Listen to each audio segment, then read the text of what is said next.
আসসালামু আলাইকুম। আমি আজকে আপনাদেরকে দেখাবো কিভাবে একটা ইমেজ পিএনজি থেকে জেপিজি করতে হয়। সো আপনারা ফাইলে চলে যাবেন।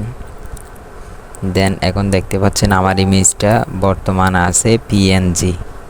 এইটাকে আমি জেপিজি করব, জেপিজি। সো প্রথমে আপনাদের কাজ হবে ইমেজের উপর রাইট বাটন ক্লিক করা। ইমেজের উপর কার্সর রেখে রাইট বাটন ক্লিক করা।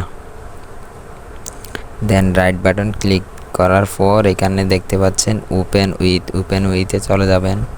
দেন এই পাশে কয়েকটা অপশন দেখতে পাবেন। দেন এখান থেকে প্রিন্টে ক্লিক করবেন। দেন এই দেখেন আমাদের ইমেজটা চলে আসছে। সো এদিক থেকে দেখতে পাচ্ছেন এই ফাইল অপশন আছে, ফাইলে ক্লিক করবেন। সো ফাইল থেকে নিচে একটু দেখতে পাচ্ছেন সেভ এসে ক্লিক করবেন।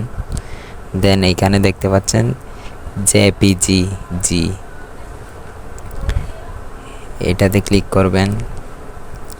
দেন এখানে আপনারা কোন ফাইলে রাখবেন ওইটা সিলেক্ট করবেন। দেন সেভ এসে ক্লিক করে দিবেন।